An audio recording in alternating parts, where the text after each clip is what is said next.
السلام عليكم ورحمة الله وبركاته. الحمد لله نحمده ونستعينه ونستغفره ونؤمن به ونتوكل عليه ونعوذ بالله من شرور أنفسنا ومن سيئات أعمالنا. من يهده الله فلا مضل له ومن يضلله فلا هادي له. ونشهد أن لا إله إلا الله وحده لا شريك له ونشهد أن محمدا عبده ورسوله. أما بعد، فقد قال الله تعالى في محكم تنزيله العظيم والفرقان المجيد: أعوذ بالله من الشيطان الرجيم، بسم الله الرحمن الرحيم. يا أيها الناس اتقوا ربكم الذي خلقكم من نفس واحدة وخلق منها زوجها وبث منهما رجالا كثيرا والنساء واتقوا الله الذي تساءلون به والأرحام إن الله كان عليكم رقيبا. கண்ணியத்திற்குரிய எல்லாம் வல்ல அல்லாஹு ஜல்லஷானு தாலாவின் நல்லடியார்களே, எனதருமை சகோதர சகோதரிகளே, அல்லாஹு ரபுல் ஆலமீன் நமக்கு அருளிருக்கும் தீனுல் இஸ்லாத்தை அதன் தூய்மையான வடிவில் அறிந்து அதன் அடிப்படையில் நம்முடைய வாழ்வை அமைத்துக் கொள்ள வேண்டும் என்ற உயர்ந்த ஒரு நோக்கத்திலே அல்லாஹ் நமக்கு கடமையாக்கி இருக்கும் இந்த ரமதான் மாதத்தின் நோன்பை நோற்றவர்களாக, நன்மையான நேரமாக அல்லாஹுடைய தூதர் குறிப்பிட்ட இந்த நோன்பு திறக்கக்கூடிய நேரத்திலே நாம் அல்லாஹுடைய மார்க்கத்தை அறிந்து கொள்வதற்காக கூடியிருக்கின்றோம். இங்கே நாம் செவியேற்கக்கூடிய விஷயங்களை நம்முடைய வாழ்வில் செயல்படுத்தி இம்மையிலும் மறுமையிலும் வெற்றி பெறக்கூடிய பாக்கியத்தை எல்லாம் வல்ல அல்லாஹ் நம்மில் ஒவ்வொருக்கும் தந்தருள்வானாக என்று துவா செய்தவனாக, இஸ்லாமிய குடும்பவியல் என்ற அடிப்படையில் அந்த தலைப்பின் கீழ் தொடராக நாம் சில விஷயங்களை அறிந்து வந்தோம். அதன் அடிப்படையிலே கடந்த அமர்விலே குழந்தை வளர்ப்பை பற்றி நாம் ஒரு சில விஷயங்களை தெரிந்து கொண்டோம். அதன் தொடராக அல்லாஹுடைய தூதர் ரசூலுல்லாஹி ஸல்லல்லாஹு அலைஹி வஸல்லம் அவர்கள் இந்த குழந்தை வளர்ப்பு என்று சொல்லக்கூடியது மிகப்பெரிய ஒரு அமானிதமாகவும் ஒரு பொறுப்பாகவும், அதுதான் ஒரு மனிதனுடைய இம்மை மறுமையை தீர்மானிக்கக்கூடிய விஷயமாகவும் ஆக்கியிருக்கின்றான்.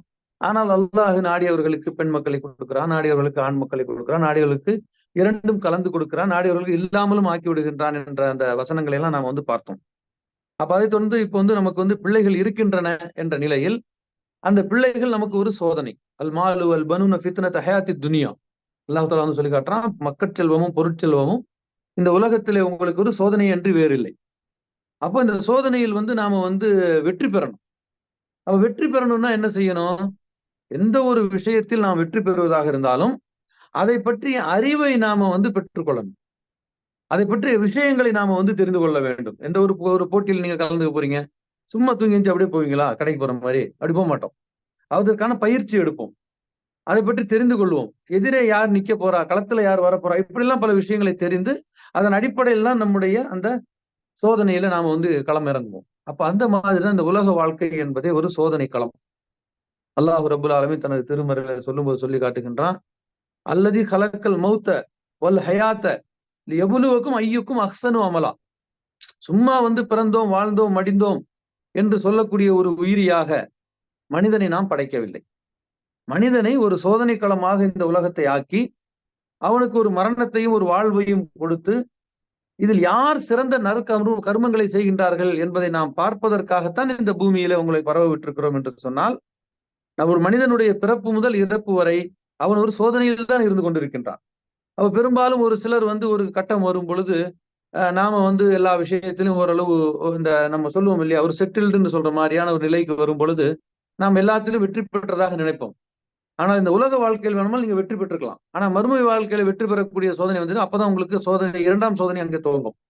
ஏழ்மையாக இருக்கக்கூடிய ஒருவருக்கு அந்த ஏழ்மை சோதனையாக இருந்து அதற்கு பிறகு அவருக்கு பொருளாதாரம் வரும் பொழுது அந்த சோதனைக்கு அவருக்கு கொடுக்கப்பட்ட பரிசு போல தோணும். ஆனா அந்த செல்வம் வரும்பொழுது அது இரண்டாவது சோதனை என்பதை பெரும்பாலானவர்கள் விளங்குவதில்லை. நிறைய பேர் என்னன்னு கேட்டீங்கன்னா, ஏழ்மையின் சோதனையில வெற்றி பெற்றுவாங்க.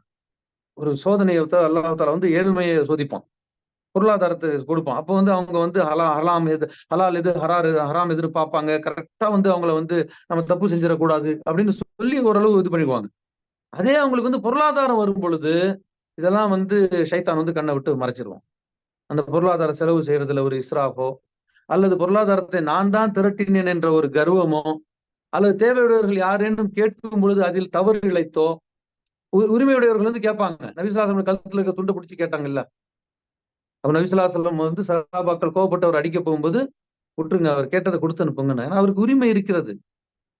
அப்ப அந்த உரிமை இருக்கக்கூடியவர்களுடையதில் நாம வந்து தவறு இழைத்துருவோம். அப்ப இப்படி வந்து உங்களுக்கு இந்த சோதனை களம் என்று சொல்லக்கூடியது வந்து ஒரு குறிப்பிட்ட வயதில் முடிந்து விடுமா என்று சொன்னால் இல்லை. மரணம் வரை அது தொடர்ந்து கொண்டே இருக்கும். ரூபங்கள் மாறிக்கொண்டே இருக்கும். இது எல்லாமே போனுச்சுன்னு சொன்னா உறவினர்ல இருந்து ஒரு சோதனை வரும். இல்லை என்றால் நீங்கள் ஒரு பங்குதாரராக இருக்கக்கூடிய வியாபாரத்துல அந்த சோதனை வரும். அப்ப சோதனை என்பது எந்த ரூபத்துல வரும்? எனக்கு வந்த மாதிரி தான் உங்களுக்கு வரும். உங்களுக்கு வந்த மாதிரி தான் எனக்கு வரும்னு சொல்லி யாரும் ஒருத்தருக்கு ஒருத்தர் வந்து சொல்ல முடியாது. அப்ப எல்லாமே உங்களுடைய வாழ்க்கை முழுவதும் சோதனை தான் என்ற அந்த எண்ணத்தோடு தான் மனிதன் இறுதி வரைக்கும் வாழணும். அப்ப அந்த அடிப்படையில் அல்லாஹ் ரப்பல் ஆலமீன் நீங்க வந்து நமக்கு வந்து சொல்லி காட்டுகின்றார் அல் மாலு, மக்கட்செல்வமும் பொருட்செல்வமும் உங்களுக்கு சோதனையை அன்றி வேறில்லை. அப்ப அந்த சோதனையில் நாம் வெற்றி பெறணும்னு சொன்னா நபி ஸல்லல்லாஹு அலைஹி வஸல்லம் சொன்ன வழிமுறை பின்பற்றினா போதும். ரொம்ப வந்து பெருசா நம்ம பயப்பட வேண்டிய அவசியம் கிடையாது. இஸ்லாத்தை பொறுத்த வரைக்கும் நரகம் படு பயங்கரமானது. ஆனா ஒரு முஸ்லீமுக்கு அதை கண்டு பெருசா பயப்பட வேண்டிய அவசியம் கிடையாது.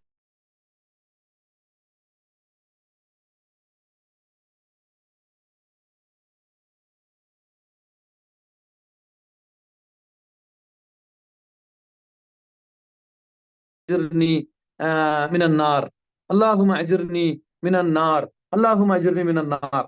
என்னதுக்கு அர்த்தம்? இறைவா என்னை நெருப்பிலிருந்து பாதுகாப்பாயாக, இறைவா என்னை நரக நெருப்பிலிருந்து பாதுகாப்பாயாக, இறைவா என்னை நரக நெருப்பிலிருந்து பாதுகாப்பாயாக என்று நீங்கள் 3 முறை என்னிடத்தில் பிரார்த்தனை செய்தால் அந்த நரகமே வந்து என்னிடத்தில் பரிந்துரை செய்யும். என்ன பரிந்துரை செய்யும்? யா அல்லாஹ், இவன் உன்னிடம் என்னிடமிருந்து உன்னிடம் பாதுகாப்பு கேட்கின்றான், ஆகவே நீ இவனை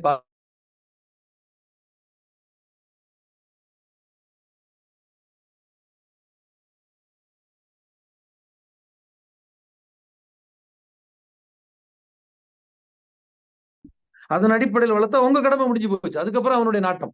அப்ப அல்லாஹ்வுடைய தூதர் ரசூல் ஸல்லல்லாஹு அலைஹி வஸல்லம் சொல்லக்கூடிய ஒரு ஹதீஸ்,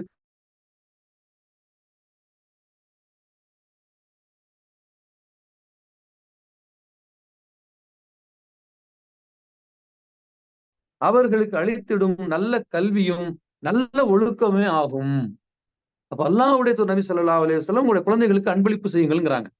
அப்ப நம்ம எதையெல்லாம் வந்து அன்பளிப்பு செய்கின்றோம் என்று சொன்னால், அவர்கள் விரும்பக்கூடிய சின்ன சின்ன பொருள்ல இருந்து லைசன்ஸ் எடுக்கிறதுக்கு முன்னால ₹1,00,000 வண்டி வாங்கி கொடுக்குறாங்க. இது ஒரு சிறந்த அன்பளிப்பை நான் என்னுடைய பிள்ளைக்கு செய்து விட்டேன்னு நினைக்கிறாங்க. இந்த ரமதான் மாசத்துல போயிட்டு அந்த வண்டியில போய் விழுந்து நிறைய விபத்துக்கு ஆகுறது யாருன்னு பார்த்தீங்கன்னா முஸ்லிம் பிள்ளைகளாக இருக்கிறாங்க. அப்ப குழந்தை வளர்ப்பு என்பது உங்களுக்கு பொறுப்பாக கொடுக்கப்பட்டிருக்கிறது. நாளை இந்த குழந்தை கெட்டு போனதுக்கு அவன் தான் காரணம் கிடையாது. அம்மா அப்பா விசாரிக்கப்படுவாங்க. தந்தை வெளிநாட்டுல கஷ்டப்பட்டு சம்பாதிக்கிறாரு.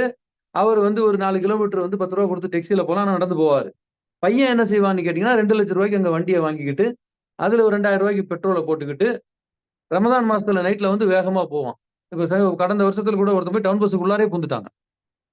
அப்ப இந்த பஸ் ஸ்ட்ராங் இல்லையா? இந்த வண்டி ஸ்ட்ராங்கான்னு தெரியல. உள்ளயே போயிட்டானுங்க. பின்னால பாடியில பூந்து 2 பேரும் போய் ஸ்பாட்லயே அவுட். அப்ப இதுக்கு என்ன காரணம் என்ன? இந்த காச எவ்வளவு கஷ்டப்பட்டு நீங்க சம்பாதிக்கிறீங்கறது அந்த குழந்தைங்களுக்கு நீங்க சொல்லல. குழந்தைங்களுக்கு வந்து மனதத்துவ நிபுணர்கள் என்ன சொல்லுகிறார்கள் சொன்னா, நோ சொல்லி பழகுங்கள். உங்களிடம் இருக்கக்கூடிய ஒரு பொருளை கேட்டால் இல்லன்னு சொல்லுங்க. பிறகு அத குடுங்க. கேட்ட உடனே குடுக்காதீங்க. அப்போ நோ சொல்லுங்க. எத்தனையோ நோ சொல்றாரு அவரு. இவ்வளவையும் சொல்லி குழந்தைங்கள வந்து பழக்குங்க. காசுங்கிறது சாதாரணமா வரக்கூடிய விஷயமாக இல்லை என்றாலும், உங்களுக்கு அது வந்து இப்ப அ பூர்வீக சொத்தாக இருந்தாலும், அவர்களுக்கு அதை அப்படி காட்டாதீங்க. அவங்களோட ஸ்கூல் பேக் கேட்டாலும் பழைய பேக்க ஒரு வாட்டி தச்சு குடுங்க. மறுபடியும் அப்புறம் வாங்கி குடுங்கங்கிறாங்க. அப்ப இந்த மாரியான மனோதத்துவ அந்த கல்வியை வந்து குழந்தைங்களுக்கு நீங்க போதிக்கலன்னு சொன்னா என்ன ஆயிடும்? நீங்க மிகப்பெரிய நஷ்டவாளிகளாக போயிடுவீங்க. அல்லாஹ்வுடைய தூதர் ரசூலுல்லாஹி ஸல்லல்லாஹு அலைஹி வஸல்லம் அவரிடத்துல ஃபாத்திமா ரலியல்லாஹு அன்ஹா வர்றாங்க. ஃபாத்திமா ரலியல்லாஹு அன்ஹா கேட்டா, அவங்க என்ன செய்வாங்க? நபி ஸல்லல்லாஹு அலைஹி வஸல்லம் கைய கால கூட வெட்டி குடுத்துருவாங்க. அந்த அளவுக்கு இந்த உலகத்திலே அதிகமாக அன்பு செலுத்துவங்க அவங்க மேல தான்.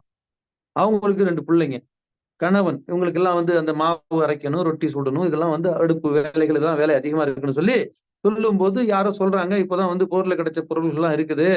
நீங்க போய் ரசூல் ஸல்லல்லாஹு அலைஹி வஸல்லம் போய் கேளு ஒரு அடிமையை தர சொல்லி வேலைக்கு, ஒத்தாசைக்கு. அப்படின்னு சொல்லி சொல்லி அனுப்புறாங்க. இவங்க வந்து நபி ஸல்லல்லாஹு அலைஹி வஸல்லம் கேட்கறாங்க. அப்ப அல்லாஹ்வுடைய தூதர் ரசூலுல்லாஹி ஸல்லல்லாஹு அலைஹி வஸல்லம் பல விஷயங்களை மகளுக்கு வந்து நசீஹத் செய்துவிட்டு, நான் ஒரு அடிமையை உனக்கு கொடுத்தால், அவர் வந்து உனக்கு வேலைக்கு துணையாக வந்து இருக்கும். ஆனா அதை விட சிறந்த ஒன்றை நான் உனக்கு தரப்போகிறேன் அப்படிங்கிறாங்க. அப்ப என்னது சிறந்தது அப்படின்னு கேட்டா, நீ வந்து இந்த வேலைய கஷ்டமான வேலைகளை எல்லாம் செய்துவிட்டு, படுக்கைக்கு செல்லுவதற்கு முன் 33 முறை சுப்ஹானல்லாஹ் சொல்லு. 33 முறை அல்ஹம்துலில்லாஹ்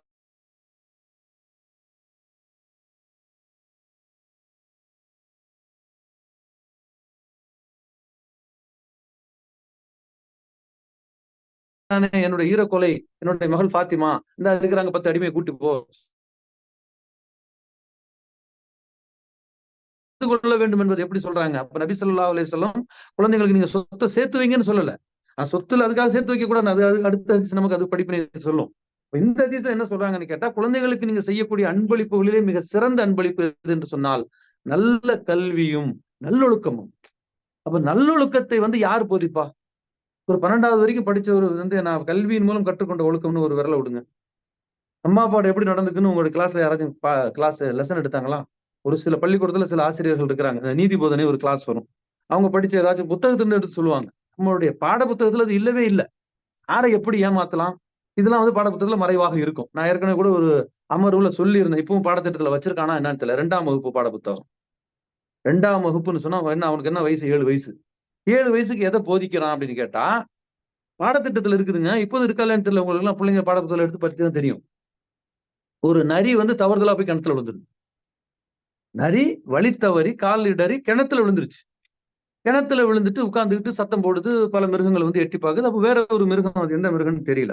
அது வந்து கேக்குது, நரிய நரிய நீ என்ன பண்ற? நான் சொர்க்கத்தில் இருக்கின்றேன். 2வது வயசு புள்ள, 2வது படிக்கிற புள்ள, 7 வயசு பிள்ளைக்கு பாடம். நான் சொர்க்கத்தில் இருக்கின்றேன். அப்படியா? நானும் அங்க வர வேண்டுமே. அப்படியா? நான் ஒரு வேலை செய்கிறேன். அந்த வாளியையும் அந்த தும்பும் அங்க தொங்குது. அதை பிடிச்சிட்டு நீ உள்ள வா அப்படின்னு சொல்லிட்டு வாளியில போய் உட்காந்துருக்கு. அதை பிடிச்சிட்டு உள்ள போகுது. நரி மேல வந்துருது. மேல வந்துட்டு ஹாய் சொல்லிட்டு போயிடுது. அப்ப நரியின் தந்திரம் என்று பாடத்தை சொல்றான். பொய் சொல்லலாங்கிறதும், தான் பிழைக்கிறதுக்கு யாரையும் கொல்லலாங்கிறதானே குறுக்கோழி தான் பிள்ளைங்க. நம்ம இப்ப இருக்கிற சின்ன பிள்ளைங்க வந்து எதை சொன்னாலும் வந்து நம்மளை விட ரொம்ப ஷார்ப்பா தான் அவங்க வந்து கேள்வி கேட்கற. 40 ஆண்டு கால நம்முடைய அனுபவங்கள்லாம் அவங்களுக்கு உனக்கு அறிவிலாட்டுக்கு நான் என்ன பண்றதுங்க. அப்போ அந்த அளவுக்கு குழந்தைங்க வந்து அந்த அளவுக்கு வந்து அறிவாளியாக இருக்கிறாங்க. அல்ஹம்துலில்லாஹ், அது அல்லாஹ்வுடைய நாட்டம். அதனாலதான் பருவ வயதை வந்து அல்லாஹ் நம்பர் போடல. அல்லாஹ்வுடைய தூதரோ பருவ வயதுக்கு நம்பர் போடல. குழந்தையை வந்து தொழுகை கற்றுக் கொடுக்கும்போது 7 வயசுன்னு நம்பரை போடுறாங்க. பருவ வயதுக்கு வந்து நம்பரை போடல. காலகாலத்துக்கு அந்த பருவ வயது மாறிக்கிட்டே வருது. 11 வயசுல பருவ வயது அடைஞ்சிடறாங்களான்னு கேள்வி கேட்கறாங்க. ஆமா, அதான் பருவ வயது முடிஞ்சு போச்சு. அது அந்த எல்லா அறிவும் அவங்களுக்கு வந்து இருக்குது. நம்ம பாட்டிக்கு வந்து 21 வயசுல இருந்த அறிவு எங்க அம்மாவுக்கு 18ல இருந்து, என்னுடைய மனைவிக்கு 16 இருந்து, நம்முடைய பிள்ளைக்கு 14ல இருக்குது. இதுதான் உண்மை. அதனாலதான் அங்க நம்பர் போடல. அல்லாஹ்வுடைய தூதரும் ஹிக்மா. இதெல்லாம் ஒரு ஞானம். அப்ப இந்த அடிப்படையில வந்து அந்த பாடத்திட்டம் வந்து என்ன சொல்லுகிறது என்று சொன்னால், நரியின் தந்திரம் என்ற ரூபத்தில் அந்த பாடம் சொல்லப்பட்டு இருந்தாலும், அங்க இருக்கக்கூடிய உள்ளர்த்தம் என்ன? பொய் சொல்றான் ஃபர்ஸ்ட். நரி பொய் சொல்லுது. அப்ப பொய் சொல்லலாம் என்ற ஒரு இதை கொடுக்கின்றது. இன்னொன்று, நான் தப்பிக்கிறதுக்கு ஏத்துல தள்ளலாம் அப்படிங்கிற 2 கல்வியை தான் அது வந்து போதிக்கின்றது. இது இன்னொரு இதுவும் பாடத்திட்டத்துல வந்து நான் படிச்ச விஷயம் இன்னொன்னு என்னன்னு கேட்டீங்கன்னு சொன்னா, நம்ம இந்திய பாடத்திட்டத்திற்கும்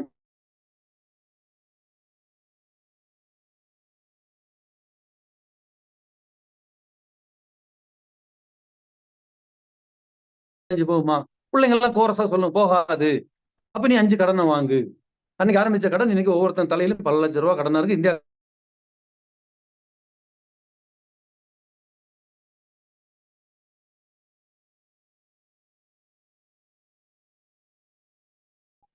இதனாலதான் ஆனா ஆதாரப்பூர்வம் இல்லாத ஹதீஸ் சொல்றாங்க.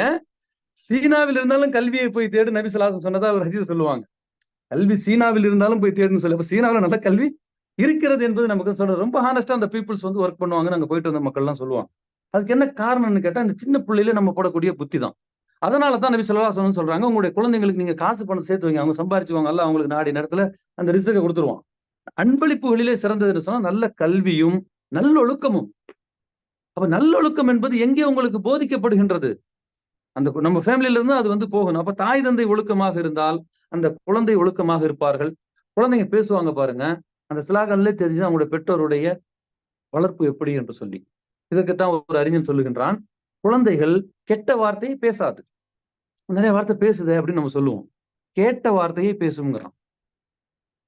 வீட்டுல எதை கேட்டுச்சோ, நீங்க வந்து வரக்கூடியவங்கள வாங்க என்று நீங்கள் அழைத்தால் பிள்ளைகளும் வாங்கன்னு சொல்லும். நீங்களும் வாடா போடா அடாதுடான்னு சொன்னா, அம்மா உம்மான்னா அதுவும் அம்மா உம்மான்னு அந்த குழந்தைகளும் பேசும். அது சம்பந்தம் இப்ப பேசின இதே டாபிக்கா போயிட மாட்டேங்குது. இவ்வளவு விஷயங்கள் இந்த குழந்தை வளர்ப்புல இருக்குது. போனாலும் பிரச்சனை இல்லை. நமக்கு படிப்பினைக்குள்ள ஒரு விஷயம். ஒரு சின்ன ஒரு சிறுகதை மாதிரி வந்து போடுறான். அப்போ அதுல வந்து உள்ள வார்த்தைகளை நம்ம பயன்ல சொல்ல முடியாது. அந்த பையன் வந்து சொல்றான், அப்போ பையனை வந்து ஒரு திட்ட வார்த்தையை சொல்லி சொல்றாரு. என்னத்துக்கடா வந்து என்ன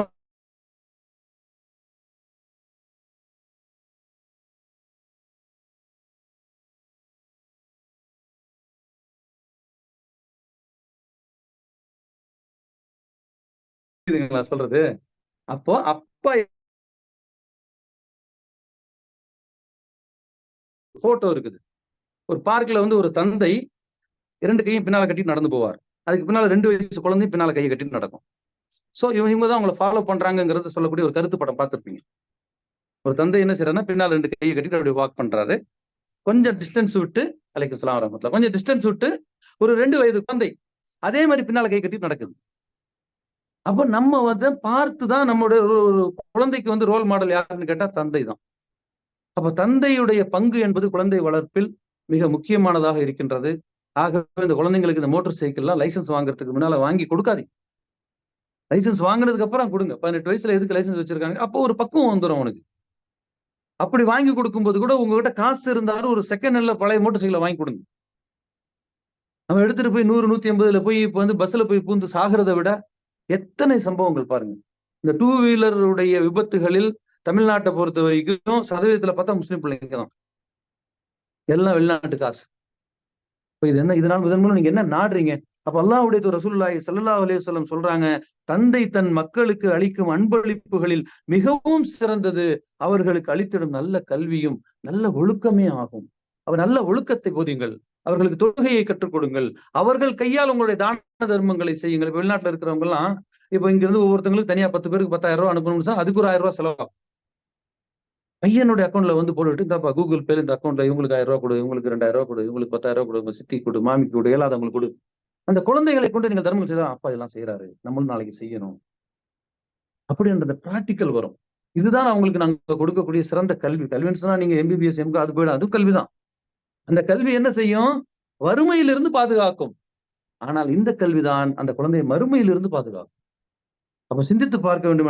அடுத்ததான் நபி ஸல்லல்லாஹு அலைஹி வஸல்லம் சொல்றாங்க, சிறந்த கல்வியும் ஒழுக்கமும் போதிப்பது தந்தையுடைய அன்பளிப்புகளில் மிகச் சிறந்தது.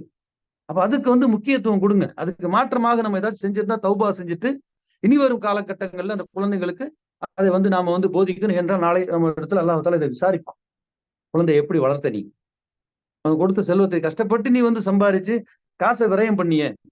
விரயம் பண்ணலாமா? விரயமும் பண்ணக்கூடாது. நீங்க கஷ்டப்பட்டு சம்பாரிச்சு ஜக்காத்லாம் கொடுத்து மீதி இருக்கிற காசு என் சௌரியம் முடியாது. உங்களுடைய சௌரியம் இல்லை இஸ்லாத்துல. உங்களுக்குன்னு ஒரு சௌரியமா இருந்தா நீங்க முஸ்லீமே கிடையாது. ஒரு அடிமை. குர்ஆன் ஹதீஸ் கிடையாது. ஒரு அடிமை. அந்த அடிமையை கூப்பிட்டு அந்த எஜமான் வந்து கேட்கிறார். இன்று நான் மிகவும் சந்தோஷமாக இருக்கிறேன் எனது அடிமையே. உனக்கு என்ன வேண்டும் கேள் நான் தருகிறேன். எஜமான் எது கொடுத்தாலும் ஓகே என்றாராம். ஏன்பா உனக்கென்று ஒரு ஆசை இல்லையா? இதை சாப்பிடணும், அதை குடிக்கணும், இதை உடுத்தணும் அப்படின்னு சொல்லிட்டு, இல்ல நீங்க எதை கொடுத்தாலும் குடிப்பேன், எதை கொடுத்தாலும் சாப்பிடுவேங்கிறாரு. அப்பா இன்னைக்கு நான் சந்தோஷமா இருக்கிறேன், ஏதாச்சும் ஒண்ணு கேளு நான் கொடுக்குறேன்னு சொன்னா அப்ப அந்த அடிமை சொன்னானா, எனக்கென்று எந்த ஆசாபாசமும் இல்லை, எனக்கென்று ஏதேனும் ஒரு ஆசை இருக்குமே ஆனால் நான் உங்களுக்கு அடிமையாக இருக்க முடியாதுன்னு சொன்னான். அதனுடைய படிப்பு என்ன? நாம் எல்லாம் அடிமைகள். யாருடைய அடிமைகள்? அல்லாஹ்வுடைய அடிமைகள். அப்துல்லான்னு பேர் வச்சிருக்கிறோம். எதுக்கு வச்சிருக்கிறோம்? அப்து என்றால் அடிமை. எப்படிப்பட்ட அடிமை? இப்ப நான் சொன்னேன் அந்த மாதிரி அடிமை. அல்லாஹ் 5 மணிக்கு தொழ சொன்னாலும் தொழுவேன், 7 மணிக்கு தொழ சொன்னாலும் தொழுவேன். எனக்குன்னு ஒரு விருப்பம் கிடையாது. எனக்குன்னு விருப்பம் கேட்டா ஃபஜர் தொழுகை எத்தனை மணிக்கு வச்சுக்கலாம்? ஒரு 7:30 வச்சா நல்லா இருக்கும். 10 மணிக்கு சொல்றவங்களும் இருக்காங்க. காலங்காத்தால 10 மணிக்கு எந்திச்சு வந்த பயம் பாரு ஒரு சிலர். ஏப்பா 10 மணிக்கு காலங்காத்தாலே உனக்கு? அப்ப எது காலங்காத்தாலங்கிறது? விடிய காலை. அப்ப அந்த இடத்துல அல்லாஹ் தஆலா தொழுகை வச்சிருக்கான். ஏன் எந்திரிக்கிறோம்? அடிமை. அல்லாஹ் எந்திரிக்க சொல்றான். அஸ்ஸலாத்து கைரும் மினன் நௌம் சொல்றது யாரு? அல்லாஹ். அப்ப அந்த அல்லாஹ்விற்கு அடிமையாக நாம் இருக்கிறோம் என்று சொன்னால் அல்லாஹ்வின் விருப்பம் தான் என்னுடைய விருப்பம். எனக்குன்னு ஒரு விருப்பத்தை நான் வச்சுக்க முடியாது.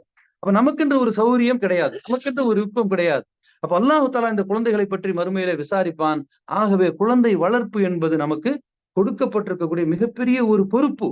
யா அய்யுஹல்லதீன ஆமனு கூவு அன்ஃபுஸக்கும் வ அஹ்லிக்கும் நாரா. அல்லாஹ் எச்சரிக்கின்றான். விசுவாசம் கொண்ட மக்களே, உங்களையும் உங்களுடைய பிள்ளைகளையும் நரக நெருப்பிலிருந்து பாதுகாத்துக் கொள்ளுங்கள். உங்களுடைய குடும்பத்தை மனைவி மக்களை நரக நெருப்பிலிருந்து பாதுகாத்துக் கொள்ளுங்கள்.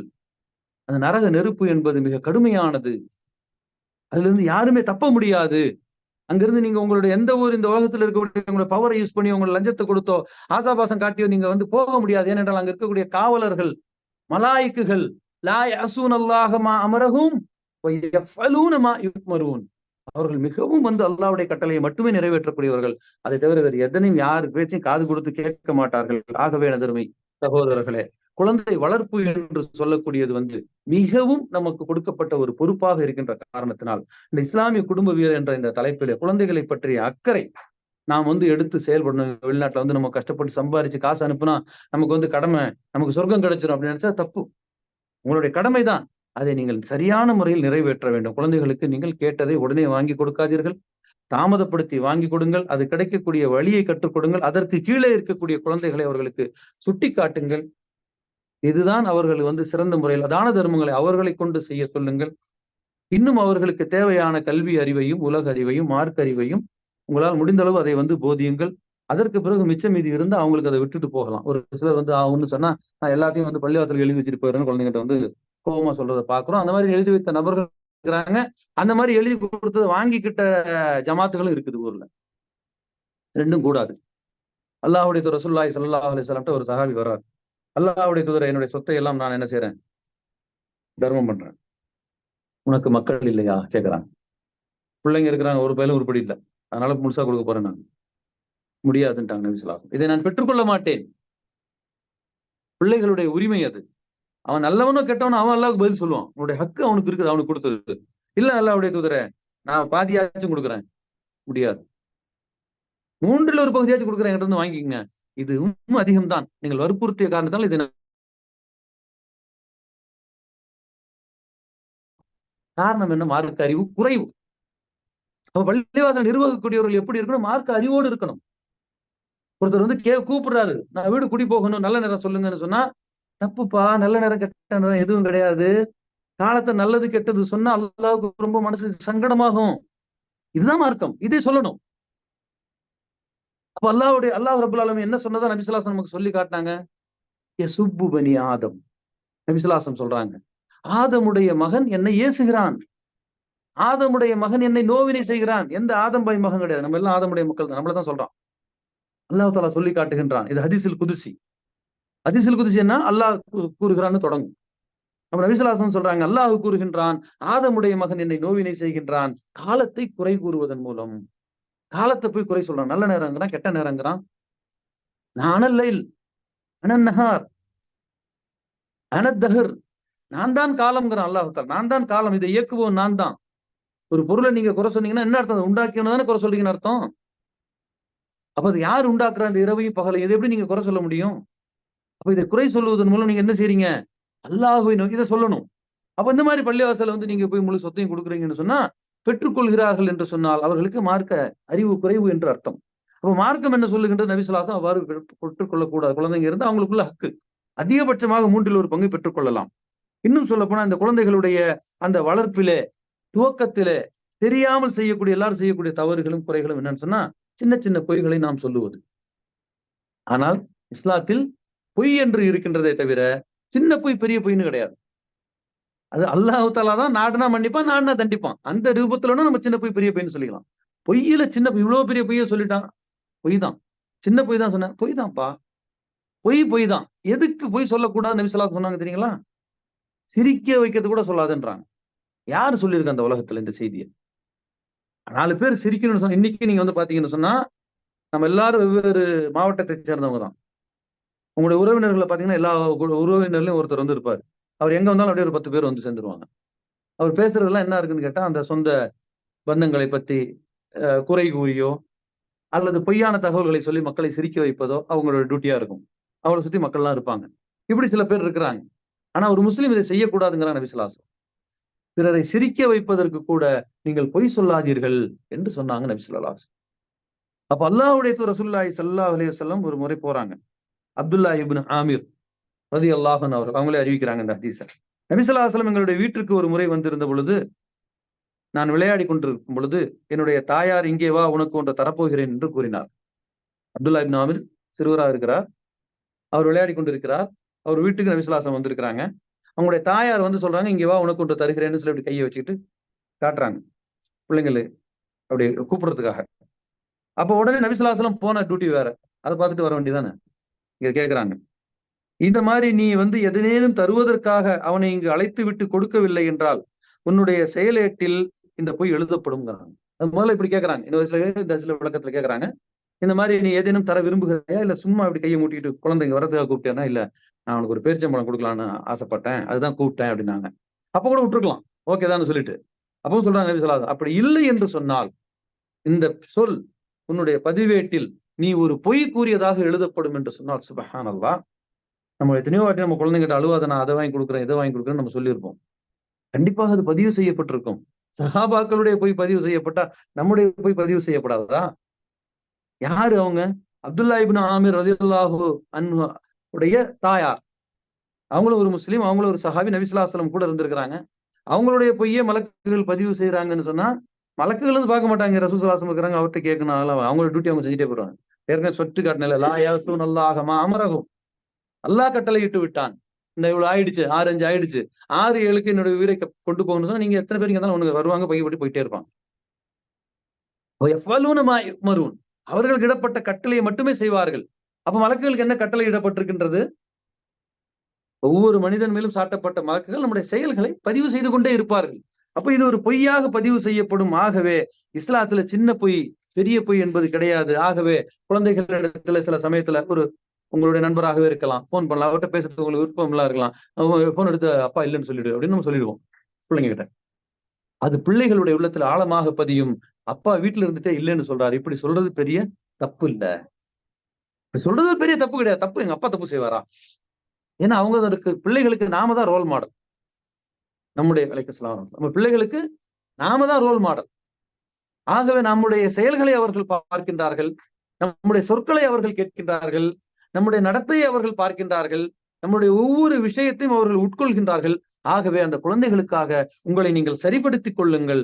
அது உங்களுக்கும் வந்து சிறந்தது, அவர்களுக்கும் சிறந்தது. இப்படித்தான் ஒரு சஹாபி நுஅ்மான் இப்னு பஷீர் ரலியல்லாஹு அன்ஹு அவர்கள் அறிவிக்கக்கூடிய செய்தி சொல்றாங்க, என்னுடைய தந்தையார் பஷீர் ரலியல்லாஹு அன்ஹு அவர்கள் என்னை அழைத்துக் கொண்டு அல்லாஹ்வுடைய தூதர் ரசூல் ஸல்லல்லாஹு அலைஹி வஸல்லம் வீட்டிற்கு போனார்கள். போய், அல்லாஹ்வின் தூதரே, என்னிடம் ஒரு அடிமை இருக்கிறார். இந்த அடிமையை இந்த மகனுக்கு நான் அன்பளிப்பாக தந்து விட்டேன். அந்த காலத்துல இந்த எழுத்தெல்லாம் கிடையாது. யாராச்சும் சாட்சி வச்சு சொல்லிட்டேன், சொத்து இந்த வீடு நீங்க வாங்குறீங்கன்னு சொன்னா, அங்க இருக்கக்கூடிய 4 பெரிய மனுஷங்களை வச்சு இந்த வீடு அவங்களுக்கு, அந்த வீடு உங்களுக்கு சொல்லிடுவாங்க. இப்பதான் கத்தீஜா ரலியல்லாஹு அன்ஹா கொடுத்தாங்க முழு சொத்தையும். எப்ப கொடுத்தாங்க? நபி ஸல்லல்லாஹு அலைஹி வஸல்லம் பெருசா சொத்து கிடையாது. அவங்க என்ன செஞ்சுட்டு இருந்தாங்க? பிறந்ததே அனாதை. பாட்டனார் கொஞ்ச நேரம் வளர்த்தாரு, அவரு மௌத்தா போனாரு. அதுக்கப்புறம் பெரியப்பாவ சின்னப்பா அபூத்தாலிப் வளர்த்தாரு. அவங்க கிட்ட வந்து பணி வேலைகளை செஞ்சுட்டு ஏதோ சாப்பிட்டுட்டு இருந்தாங்க. சொத்துக்கெல்லாம் கிடையாது. அப்ப கத்தீஜா ரலியல்லாஹு அன்ஹா திருமணம் செய்ய போகும் பொழுது நாளை பேச்சு வரும், ஒன்றும் இல்லாதவரை இந்த கத்தீஜா மணமுடித்து விட்டார் என்று சொல்லி. அந்த மணமுடிக்கக்கூடிய முதல் நாள்ல அங்க இருக்கக்கூடிய பெரியவர்கள் அழைத்து, அவங்களுடைய சொத்தை எல்லாம், இதை எல்லாமே நான் முகமதுக்கு எழுதி வைக்கிறேன் ஸல்லல்லாஹு அலைஹி வஸல்லம் அவர்கள் என்று அவர்கள் அந்த பகுதியிலே மிகப்பெரிய பணக்காரராக்கி அப்புறம் தான் கல்யாணம் பண்ணிக்கிறாங்க. அது எப்போ? நபி ஸல்லல்லாஹு அலைஹி வஸல்லம் இஸ்லாத்துக்கு வர்றதுக்கு முன்னாலே நடந்த நிகழ்வு. அப்ப சிந்தித்து பாருங்க எனது அருமை சகோதரர்களே. அந்த காலத்துல இப்படித்தான் சொல்லணும்.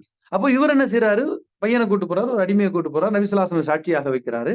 இந்த என்னுடைய அடிமை இந்த மகனுக்கு நான் என்ன செய்றேன்? அன்பளிப்பாக கொடுக்கிறேன். அப்ப நபி ஸல்லல்லாஹு அலைஹி வஸல்லம், உங்களுடைய எல்லா பிள்ளைங்களுக்கும் இது போல அன்பளிப்பு செய்தீர்களா? எல்லா பிள்ளைங்க கொடுத்துட்டு இங்க வந்தியா, இல்ல இது மட்டும் தானே அப்படின்னு கேட்கறாங்க. இல்லை, இவனுக்கு மட்டும் தான் தர்றேன், இவன் தான் ரொம்ப நல்ல பிள்ளை அப்படின்னு சொன்னா, அல்லாஹ்வுடைய நபி ஸல்லல்லாஹு அலைஹி வஸல்லம் சொன்னாங்க, அல்லாஹ்வை அஞ்சுங்கள், உங்கள் குழந்தைகளிடையே சமத்துவத்துடன் நடந்து கொள்ளுங்கள். குழந்தைகளில் நல்லவர்கள் கெட்டவர்கள் இருக்கலாம், அதுக்காக நீங்க அப்படி ஆகக்கூடாது. உங்களுடைய சொத்தை நீங்க சமமத, இவன் ஒண்ணுக்கு ஆகாதவன், இவன் நான் எதுவும் தரமாட்டேன், இவன் தான் என்னை வந்து கடைசி வரைக்கும் காப்பாத்துவான்னு எனக்கு தோணுது.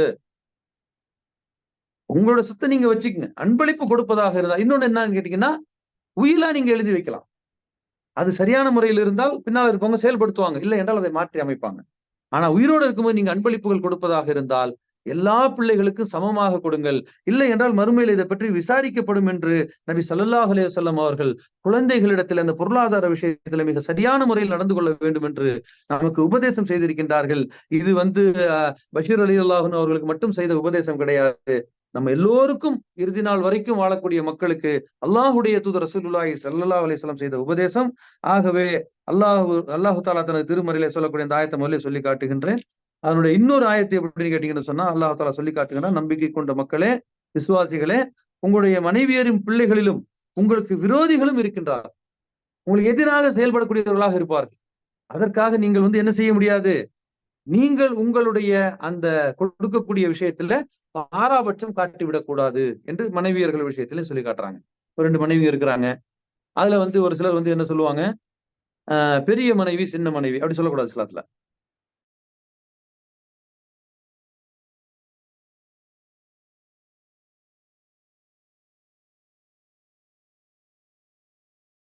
என்பது ஒரு குழந்தை மீது அன்பு இருக்கும். இது யாரும் தடுக்க முடியாது. அல்லாஹ்வுடைய நாட்டம் இது. அன்புல வந்து நீங்க ஒண்ணும் நீங்க இது பண்ண முடியாது. ஆனா கொடுக்கல் வாங்கல்ல மனைவிகள், ஒன்றுக்கும் மேற்பட்ட மனைவியர்கள் வைத்திருப்பவர்களும், ஒன்றுக்கும் மேற்பட்ட பிள்ளைகளை வைத்திருப்பவர்களும், அவர்களுக்கு அன்பளிப்பு என்று வந்தால் சமமாக நீங்கள் கொடுக்க வேண்டும் என்று நபி ஸல்லல்லாஹு அலைஹி வஸல்லம் நமக்கு எச்சரிக்கை செய்றாங்க. அதுக்கப்புறம் அல்லாஹ் ரப்பல் ஆலமீன் தனது திருமறையில இந்த குழந்தை வளர்ப்பு என்று எடுத்துக்கொண்டாலே அதை பற்றி அப்படியே வரிசைப்படுத்துகின்றான் அல்லாஹ் தஆலா. உங்களுடைய குழந்தைங்களுக்கு இப்படிலாம் நீங்கள் வந்து உபதேசம் செய்யுங்க. லுக்மான் என்ற ஒரு சூரா 31வது அத்தியாயத்தை எடுத்து படிச்சு பாருங்க. சுப்ஹானல்லாஹ்.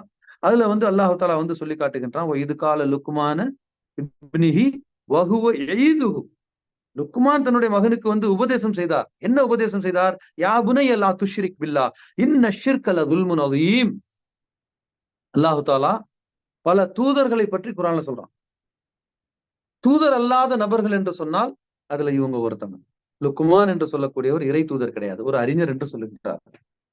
அப்ப இப்படிப்பட்ட இந்த ஒரு அறிஞரை பற்றி அவருடைய பெயரை அல்லாஹ் குர்ஆன்ல பதிவு செய்கின்றான்.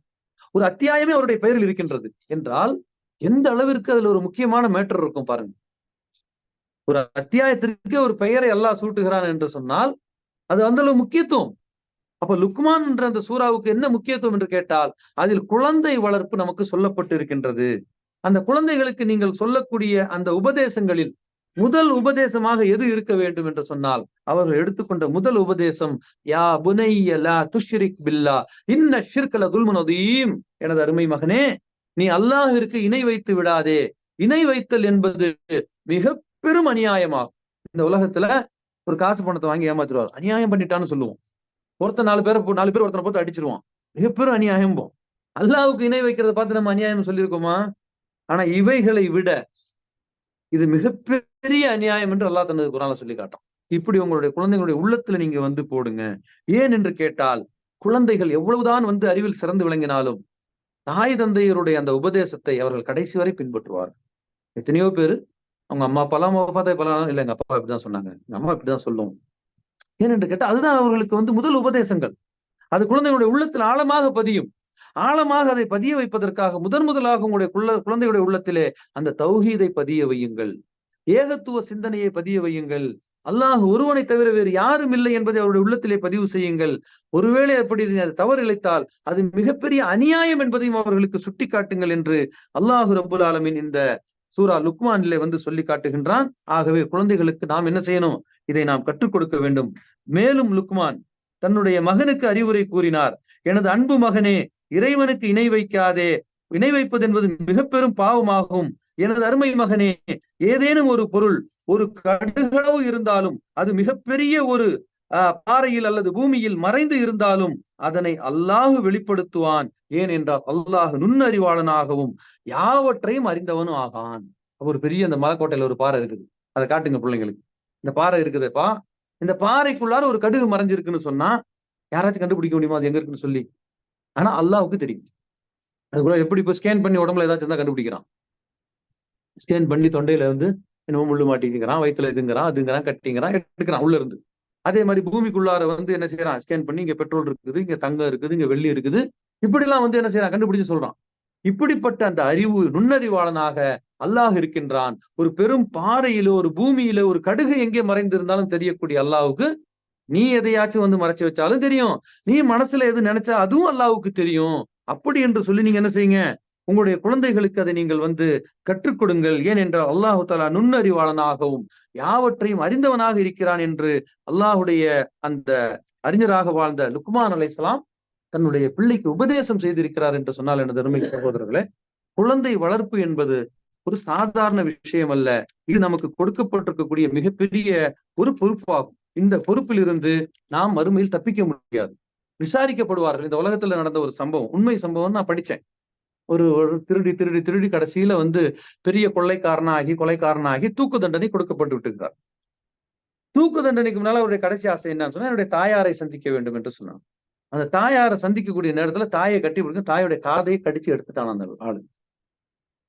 இப்போ படிச்சது பல வருடங்களுக்கு முன்னால. இந்த காதையை கடிச்சு எடுத்துட்டான். ஏன் என்று கேட்டால், சின்ன பிள்ளையாக நான் இருக்கும் பொழுது, நான் பக்கத்து வீட்டில இருந்து ஒரு பொருளை எடுத்துட்டு வரும் பொழுது, என்னுடைய தாயார் எனக்கு ஆர்வம் ஊட்டினார். "இன்னும் 2 எடுத்துட்டு வா." அன்னைக்கே இது தவறு என்று என்னுடைய தாயார் சொல்லியிருந்தால், இன்று நான் தூக்கு மேடைக்கு வந்திருக்க மாட்டேன். இது நீதிபோதனையில உள்ள கதையா? இல்ல உண்மை சம்பவமா? பல வருடங்களுக்கு முன்னால படிச்ச ஒரு சம்பவம். சம்பவம் எதுவாக இருந்தாலும் படிப்பினை மிக சிறந்தது. அப்போ இவ்வளவு காலமாகி, இவ்வளவு பெரிய திருடனாகி, கொலை கொள்ளை எல்லாம் செஞ்சாலும், அந்த தாயார் ஆரம்பத்தில் கொடுத்த அந்த ஊக்கம் தான் அவனை திருடனாக்கி இருக்கின்றது என்று சொன்னால், அந்த சின்ன புள்ளையிலே ஒரு பொருளை குழந்தைகள் எடுத்துட்டு வந்தா, கடைக்கே போறாங்க. ஒரு பொருள் அதிகமா கடைக்காரர் தவறுதலா கொடுத்தா, அந்த குழந்தைகளிடமே கொடுத்து, "இது போய் தப்பு, நீ குடுத்துட்டு வாப்பா" என்று நாம அனுப்பணும். இப்படிப்பட்ட பாடத்திட்டங்கள் கூட நம்ம படிச்ச காலகட்டத்துல இருந்துச்சு. கடைக்காரர்கிட்ட போயிட்டு குழந்தை திரும்பி வரும். அது கொஞ்சம் காசு அதிகமா கொண்டு வந்துரும். சொன்னோனே, "இல்லப்பா இத போய் குடுத்துரு. இத ஒரு 10 பைசா கம்மியா குடுத்தா நீ அங்கேயே நின்னு கேள்வி கேட்பியா? கேட்க மாட்டியா? ரூ. 1 குடுக்கறத 90 பைசா குடுத்தா, இன்னும் 10 பைசா எங்க நின்னு கேட்ப. அதே மாரி ரூ. 1 10 காசு குடுத்தா, அந்த 10 காச திருப்பி குடுக்கணும். அதுதான் நியாயம். அதுதான் நன்மை."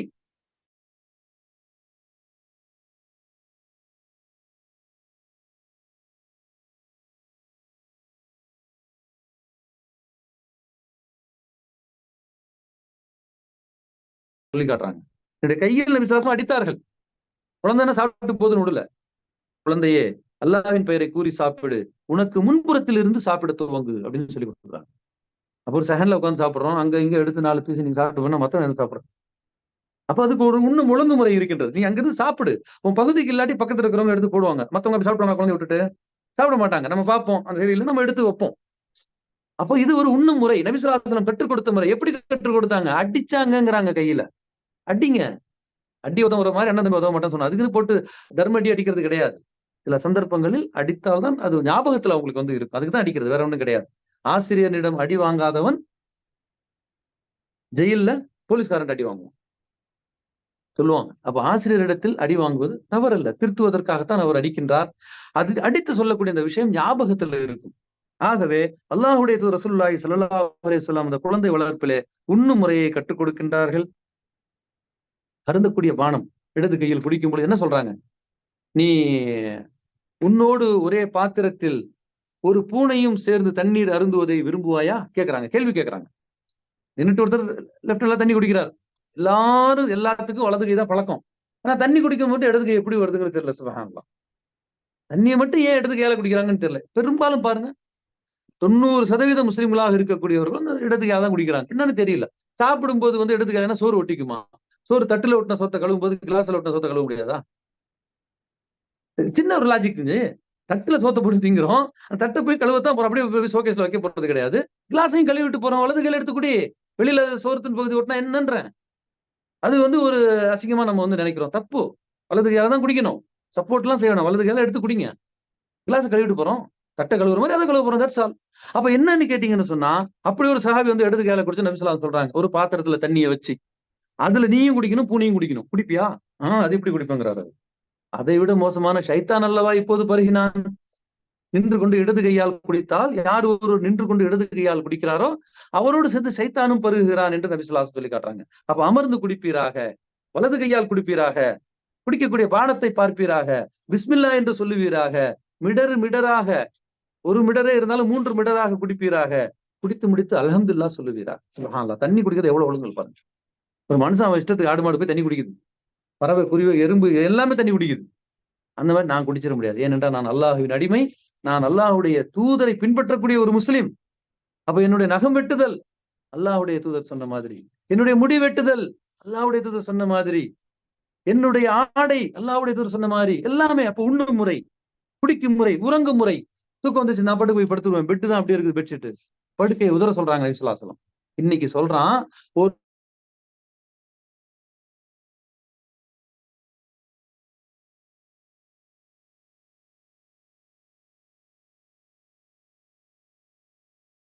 நெறைய உதிர்றதும் இருக்குது. நம்ம கூட்டுனா அது தெரியும். எங்க வருது முடி? என்ன பார்பர் ஷாப்பா வச்சிருக்கிறோம்?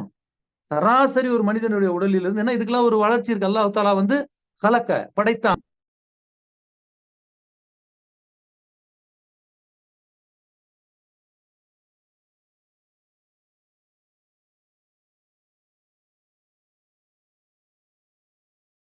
இதையும் வந்து எல்லாம் விட்டுருந்தான்னு வச்சுங்க, வளர்ற மாதிரி தள்ளமுடி மாதிரி இது வளர்ந்தா என்ன ஆகும் சிந்திச்சு பாருங்க.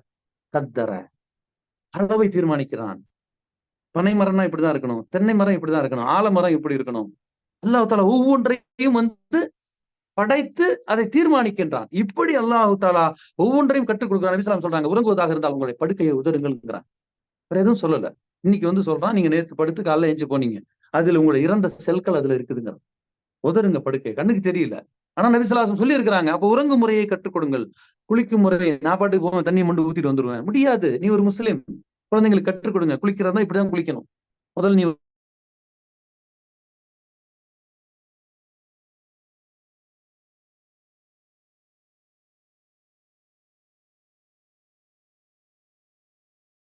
இதெல்லாம் நாம் தான் குழந்தைகளுக்கு கற்றுக் கொடுக்க வேண்டும். சுருக்கமுள்ள பகுதிகளை தேய்த்து கழுவுங்கள்ங்கிறாங்க நபி ஸல்லல்லாஹு அலைஹி வஸல்லம். எங்கெங்க உடம்புல சுருக்கம் இருக்கு சொல்லுங்க. இங்க இருந்து துவங்குது, இந்த இடம், இந்த இடம் சுருக்கம், இங்க சுருக்கம். அதே மாதிரி இங்க தொப்புள்ள, கால் இடுக்குல, இங்கெல்லாம் குழந்தைங்களுக்கு தேய்ச்சி கழுவி குளிக்கிறது கற்றுக் கொடுக்கணும். இல்லாட்டி அவங்களுக்கு என்ன தெரியும், அப்படியே தண்ணி ஊத்திட்டு வந்துருவாங்க. அந்த மாதிரியான குளியல் இஸ்லாத்துல இல்ல. அப்ப சுருக்கம் உள்ள பகுதி ஏன் வியர்வை வரும் பொழுது அங்க வரக்கூடிய அந்த கிருமிகள் சுருக்கமான பகுதியில் தங்கி விடுகின்றன. கொரோனா பீரியட்ல சொன்னா பாருங்க கரெக்டா, கையை கழுவுறதுனா போய் இப்படி கையை கழுவிட்டு வந்தான், இப்படி இல்ல கையை கழுவணும், இங்க தேய்க்கணும், இங்க தேய்க்கணும், இங்க தேய்க்கணும் சொல்லி கொடுத்து ஒரு 5 நிமிஷம் வந்து வாஷ் மிஷின்ல நிக்க வச்சுட்டான், தண்ணி பில்லு வந்ததுதான் மிச்சம். அப்ப இப்படி வந்து அதற்கு ஒரு முறையை நபி ஸல்லல்லாஹு அலைஹி வஸல்லம் கற்றுக் கொடுத்திருக்கிறாங்க. நாம இதை குழந்தைங்களுக்கு கற்றுக் கொடுக்கணும். நல்ல ஒழுக்கம்ங்கிறதுல எவ்வளவு டாபிக் வருதுன்னு பட்டியல் இருக்குது. ஆனா நமக்கு நேரம் இல்ல. ஆகவே இன்னொரு சந்தர்ப்பத்தில் நம்ம இதை தொடரா பார்க்கலாம். அப்போ சக நண்பர்களிடம் எவ்வாறு பழகுவது, ஆண் பிள்ளைகள்லாம் எப்படி பழகணும், பெண் பிள்ளைகள்லாம் எப்படி பழகணும், இதை நம்ம கண்காணிக்கணும். ஒரு அறிஞன் சொன்னாலே, ஒரு நண்பனை எனக்கு வந்து காட்டு. நேத்து வந்து 3 மணிக்கு வந்து எங்க வீட்டுல வந்து பெல் அடிச்சான். இப்போ நைட்டுல தூங்குறதே இல்லை ரம்ஜான்ல பிள்ளைங்க. வந்து பெல் அடிச்சான்னு நான் அப்ப சொன்னது வந்து அனசுடைய ஃப்ரெண்டா தான் இருப்பான், அவன் தூங்கலையா, இவன் தூங்கலன்னா இவன் ஃப்ரெண்ட் எப்படி தூங்குவான். அப்போ உன்னுடைய நண்பனை காட்டு, உன்னை பற்றி நான் கூறுகிறேன்னு ஒரு அறிஞன் சொன்னான். அப்போ நண்பர்களை நம்ம வந்து பார்க்கணும். இன்னைக்கு வந்து பார்க்கின்றோம், கல்லூரி பள்ளிக்கூட பிள்ளைகள் எல்லாம் போதை மருந்துல ஈடுபட்டு இருக்காங்க. அதுல முஸ்லிம் பிள்ளைங்களுக்கு இருக்காங்க. செய்தியை கேள்விப்படும் பொழுது ரொம்ப மனசுக்கு வருத்தமாக இருக்கின்றது. அப்ப இதுக்கு இந்த தாய் தந்தை தானே பொறுப்பு. ஒரு குழந்தை எப்படி போதை இதுக்கு போயிடும், அதுவும் ரமதானுடைய மாசத்துல சிந்திச்சு பாருங்க. மத்த நாள்னா கூட பரவாயில்ல, நம்ம இஸ்லாத்தை சொல்ல முடியாது. மத்த நாள்னாச்சும் கொஞ்சம் கவனக்குறைவாக இருந்திருக்கலாம். ரமதானுடைய மாசத்துல நம்முடைய குழந்தை நோன்பு இருக்குதா, சகர் சாப்பிடுதா, எங்க போகுது ஏதுன்னு பார்க்காம நீங்க பாட்டு டிவியை பார்த்துக்கிட்டு நீங்க வெளிநாட்டுல கஷ்டப்பட்டு சம்பாரிச்சிருக்கீங்க சொன்னா நீங்க கத்துக்குற அளவுக்கு தமிழகத்துல முஸ்லிம் பிள்ளைகளுடைய செய்தி வருகிறது என்று சொன்னால், இது உங்களுக்கு மட்டும் இழுக்கல்ல, அல்லாஹுக்கும் அல்லாஹ்வுடைய தூதருக்கும் இழுக்கு. நான் சொல்லுவேன் ஒவ்வொரு முஸ்லீம்கிட்டையும், உன்னுடைய நடப்பு, நீ ரோட்ல நடக்கிறேன்னு சொன்னா அல்லாஹும் அல்லாஹ்வுடைய தூதரும் சொன்ன மாதிரி நடக்கணும். ஒரு முஸ்லிம் சாட்சி, இந்த உம்மத்தின் சாட்சி, இந்த உம்மத்தின் கண்ணாடி. என்ன செய்தி வரும், முஸ்லிம் பிள்ளைகள் கஞ்சாவுக்கு அடிமை, அல்லாஹ் பாதுகாக்கணும், செய்தி பொய்யாக இருக்க வேண்டும் என்று என்னுடைய உள்ளம் நாடுகின்றது. ரமதானுடைய மாசத்துல நடு ரோட்ல உட்காந்துட்டு கேரம் போர்டு விளையாடுறாங்க. ஒரு போலீஸ்காரர் வர்றாரு, அவன்கிட்ட ஆர்கியூ பண்றான். என்ன போலீஸ்காரர் வந்து சொல்லியா தெரியும், பாதையில் அமரக்கூடாது அல்லாஹ்வுடைய தூதர் உனக்கு சொல்லல, என்ன நோன்பு நோக்குறீங்க நீங்க, என்ன வந்து பள்ளிவாசல பேன் பண்றீங்க, அங்க இருக்கிறதெல்லாம் வந்து தாய் தந்தையும் ஆசிரியர்களா இல்ல வெறும் மண்ணாங்கட்டிகளா, என்னதான் இருக்கு அவங்க தலையில.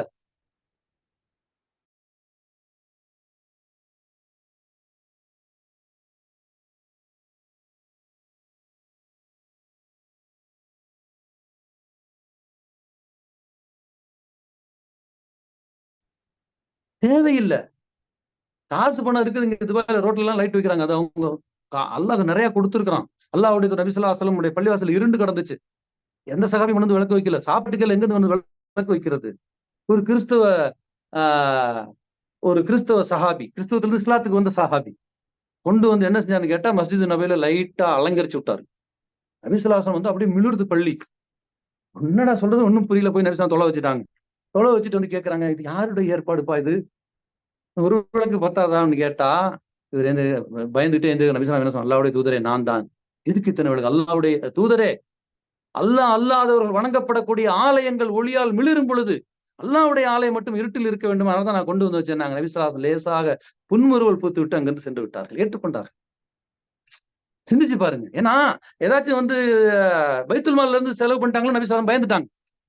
அவர் தன்னுடைய சொந்த இதுல செஞ்சிருக்கிறாருன்னு சொன்னா அது நபி ஸல்லல்லாஹு அலைஹி வஸல்லம் ஏற்றுக்கொண்டாங்க. அந்த மாதிரி பள்ளிவாசலை அலங்கரித்தல், பெரிய மினாரா கட்டுதல் மார்க்கத்தில் அனுமதிக்கப்பட்டதுதான். ஆனா அடிப்படை என்ன, அடிப்படை என்ன, நாம் ஒவ்வொருவரும் இந்த உண்மையிலிருந்து தப்பிச்சு மறுமைக்கு வெற்றி பெற வேண்டும். அதுக்கு நாம் நம்மை தயார்படுத்திக் கொள்ள வேண்டும். ஆகவே எனதருமை சகோதர சகோதரிகளே, குழந்தை வளர்ப்பு என்று சொல்லக்கூடியது ஒரு மிகப்பெரிய ஒரு டாபிக். ஒவ்வொரு வயசிலும் குழந்தையிடம் நாம் எவ்வாறு நடந்து கொள்ள வேண்டும்ங்கிறதுல அந்த முதல் 2 வருடம் மட்டும் எல்லா தாய்மார்களும் நல்ல முறையில் நடந்துக்குவாங்க. ஏன்னா அது அந்த குழந்தை தன்னுடைய விருப்பத்தை எதுவும் பண்ணாது. ஆனா அதற்கு பிறகு அந்த குழந்தையின் ஒவ்வொரு பருவமும் நாம் கண்காணிக்க வேண்டும். அவர்களுக்கு தேவையான குழந்தைகள் நம்ம இடத்துல வந்து பேசணும். அவங்களுடைய ஃப்ரெண்ட்ஸ் கிட்ட என்ன நடக்குது வந்து பேசணும். ஆண் பிள்ளை தான் பெண் ஸ்கூல்ல மறைக்க ஆரம்பிச்சால் கண்காணிக்க துவங்குங்கள். ஒரு ஃப்ரெண்டுடைய பேரை சொல்லுவதற்கோ அல்லது எதுவும் மறைக்க ஆரம்பிச்சா, இதெல்லாம் மனதத்துவ ரீதியான விஷயங்கள். குழந்தை நம்மகிட்ட வந்து அப்பவே எது நடந்தாலும் சொல்லணும். ஆண் பிள்ளையா இருந்தாலும் பெண் பிள்ளையா இருந்தாலும் அவங்க நம்மகிட்ட பேசிட்டு இருக்க காலம் எல்லாம் அவர்கள் எதையும் மறைக்கவில்லை. நீங்களும் அந்த மாதிரி பேசுங்க. ஃப்ரீயா இருக்கும்போது தோள்ல கையை போட்டுட்டு மகனும் மகள்கிட்ட வந்து பேசுங்க. பேசும்போது அந்த பிள்ளைங்க உங்ககிட்ட வந்து அந்த விஷயங்கள் ஏதாவது தவறான விஷயத்தை அவங்க ஈடுபட்டா சொல்லுவாங்க. அதிலிருந்து அவர்களை நீங்கள் பாதுகாக்கலாம். ஆண் பிள்ளைகள் போதைகளிலும் பெண் பிள்ளைகள் காதல் வலையில் விழுவதில் இருந்தும் பாதுகாக்கக்கூடிய மிகப்பெரிய பொறுப்பில் இருந்து கொண்டிருக்கின்றோம். ஆகவே இந்த ரமலானுடைய மாதத்தில் அதிகமாக இந்த ஒட்டுமொத்த சமுதாயத்திற்காகவும் உலகம் முழுவதும் பாதிக்கப்பட்டிருக்கூடிய முஸ்லிம்களுக்காகவும் துவா செய்யுங்கள். அல்லாஹ் ரப்பல் ஆலமீன் நம்முடைய நோன்புகளை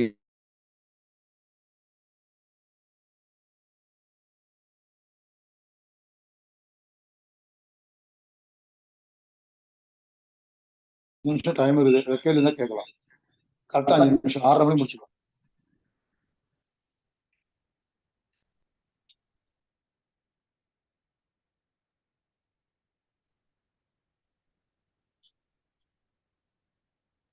லைன்ல உள்ளவங்களை கேட்கலாம்.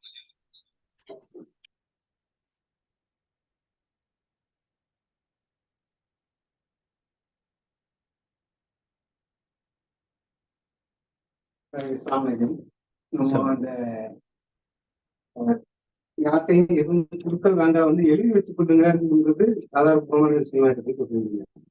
அதே மாதிரி முன்னால உள்ள காலத்துல இடங்கள் கொடுத்த நாங்கள் பக்கத்துல இருக்க ஆட்களை வச்சு பேசி கொடுத்த மாதிரி அப்படின்னாங்க. அது எழுதி வைக்கிறதும் அந்த மாதிரி பண்றதும் சேம் தானா? அது ஆமா, ரெண்டும் வந்து சமம் தான். அதாவது இந்த எப்படி நம்ம வந்து நான் எழுத்தாவே ஆமா ஆமா அதாவது நபி ஸல்லல்லாஹு அலைஹி வஸல்லம் காலத்து அதுக்கு பிறகும் பல ஆண்டு காலம் இந்த இடங்களை பற்றி எழுதி வைக்கக்கூடிய அந்த செயல்பாடு அவங்க கிட்ட இல்ல.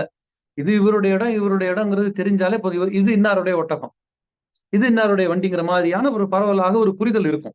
நம்ம இந்த கிராமத்துல வந்து பாத்தீங்கன்னு சொன்னா இந்த சைக்கிள் வந்து கடைகள்ல இருந்து அவன் சைக்கிள் நம்ம சொல்லிடுவோம். இங்க நிக்கிற எந்த காரையும் நம்ம சொல்ல முடியாது. அதனாலதான் இப்படி மக்கள் தொகை அதிகமாகும் பொழுது அதுக்கு சிஸ்டமேட்டிக் கொண்டு வந்தாங்க. அந்த மாதிரியான சிஸ்டமேட்டிக் வரும் பொழுது இது குடுக்கல் வாங்கலுங்கிறது அப்படி கிடையாது. நீங்க தனியா வந்து என்கிட்ட வாங்குது யாருக்கு தெரியும்? வாங்கிட்டு போனதுக்கு அப்புறம் நீங்க மௌத்தா போனாலும் நான் மௌத்தா போனாலும் அந்த ஹக்கு பாதிக்கப்படுங்கிறதுனால அதை எழுதி வைத்துக் கொள்ளுங்கள் என்று அல்லாஹ் தஆலா வந்து குர்ஆன்ல சொல்றான். இது திருக்குர்ஆனுடைய வசனம்.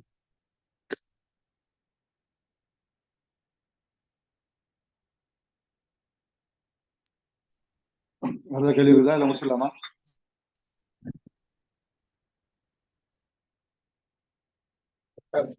நல்லது, இன்ஷா அல்லாஹ். கேள்விகள்லாம் நான் பேசியிருப்பேன். அல்ஹம்துலில்லாஹ். அல்லாஹ் ரப்புல் ஆலமீன் நாம் செவியேற்ற இந்த விஷயங்களை நம்முடைய வாழ்வில் செயல்படுத்த நம் அனைவருக்கும் அருள் புரிவானாக. வாஹிரு தஅவானா அல்ஹம்துலில்லாஹி ரப்பில் ஆலமீன். சுப்ஹானக அல்லாஹும்ம வ பிஹம்திக அஷ்ஹது அல்லா இலாஹா இல்லா அன்த அஸ்தக்ஃபிருக வ அத்தூபு இலைக். ஜஸாக்கல்லாஹ் கைர். நான் சொல்றேன், பெரிய ஒரு ரமதான் வந்து தொடர்ந்து வந்து விஷயங்கள் சொல்லி உங்களோட கல்வியை நெருங்கி கொடுக்கணும். இன்ஷா அல்லாஹ் கேட்ட விஷயங்கள் அவங்க பார்த்துருக்கோம். இன்ஷா அல்லாஹ் இது மிக்க ரமலான் பயனுள்ள மாதமா வாசம். இன்ஷா அல்லாஹ் ஜஸாக்கல்லாஹ் கைர். அதே மாதிரி நன்றி.